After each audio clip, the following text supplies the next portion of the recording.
Hello, welcome the student of plus one. This is Raman Chhabda.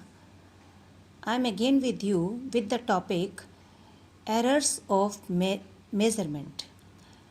So what is measurement first of all? Measuring process, it is the foundation of our experimental science and our technology. So what is measuring process? Measuring process actually this is simply a process of comparison. So we simply compare any physical quantity with a standard unit. For example, we are measuring length. So we are simply comparing it with a meter. So during measurement, the perfection that is not possible.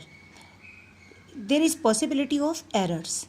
Now in this topic we are discussing about the errors. So what is error? Error क्या है? It's simply the difference between the true value and measured value. So true value, suppose we are measuring G's value is 9.8 and we are measuring it 9.9. So there is the difference between the true value and measuring value. Now how many types of errors may be there? First of all, systematic error. Systematic error किस कारण हो सकती है? That is just due to the number one, due to the instrumental error. Instrumental error किस कारण?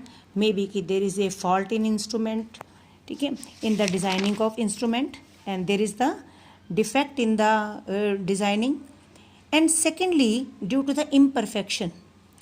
Imperfection means we are measuring, for example, we are measuring weight of the body, but we never consider the buoyant force of air.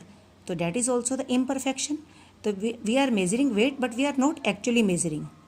Third is personal error. Personal error किस कारण? Due to the imperfection of observer. We don't know how to measure. There may be the defect in his eye, and these all are the systematic errors. Now random error. Random error, these are also called chance error. Chance error क्यों कहते हैं? Because that is due to the changes in the unpredictable changes in the, suppose temperature, there is a change in pressure, there is a change in voltage. So these all are the random error. Random error को हम कैसे minimize कर सकते हैं?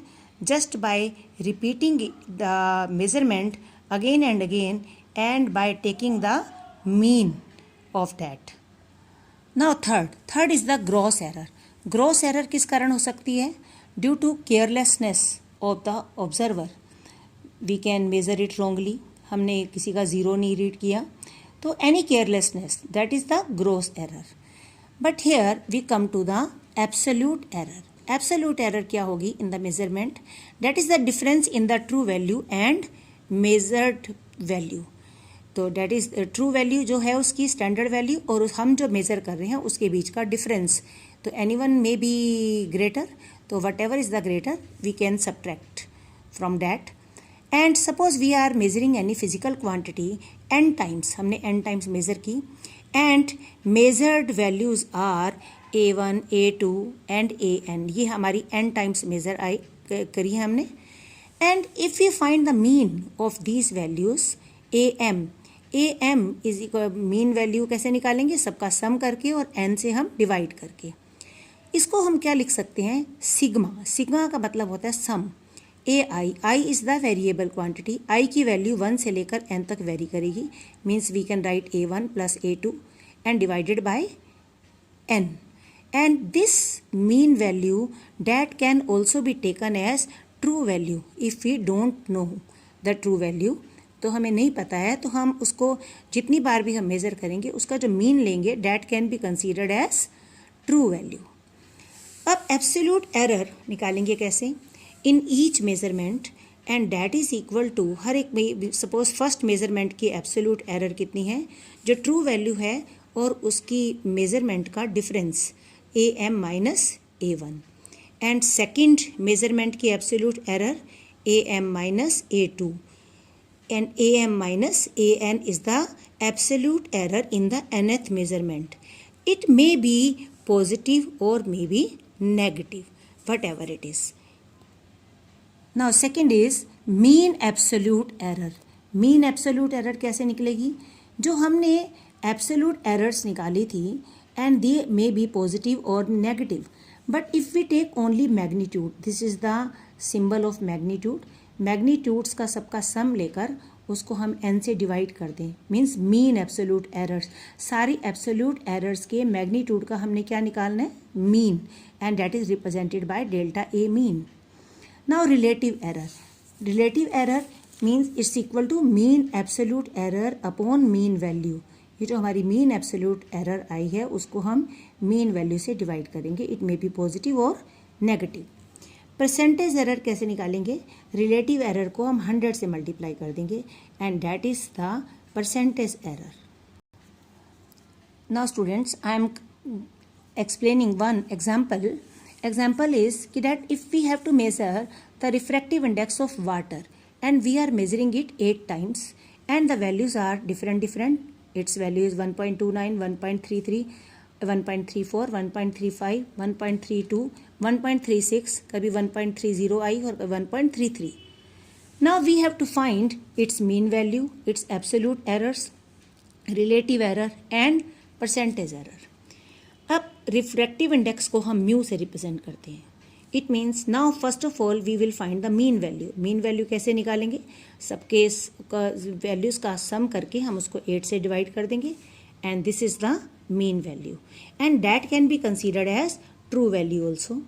अब absolute error in each measurement, how we can find it out. First of all in first measurement absolute error it's represented by delta.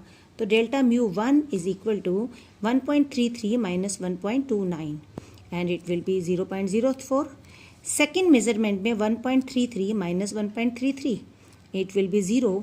In third measurement 1.33 minus 1.34 and it is minus 0.01. तो this all are the absolute errors in the all the measure. And now this is the absolute error in 6th measurement, 7th measurement and 8th measurement. अब अगर हमने mean absolute error निकालनी है, as I told you we will take simply magnitude of each absolute error. तो magnitude लेंगे तो minus sign नहीं लेंगे, only we have taken magnitude, सबका सम करके और हमने 8 से डिवाइड कर दिया and this is 0.0175 and rounding off to the 2 decimal places it will be 0.02. And relative error, what is relative error? That is mean value जो है mean absolute error upon its mean value and its true value and that is 0.02 upon 1.33. It is this. And percentage error क्या होगी, and plus ये relative error को हम 100 से multiply कर देंगे. This is the percentage error. Now students, for the practice, I am giving you these examples and you will solve it and practice करेंगे. और आप if there is any problem तो you can call me. Thank you and have a nice day.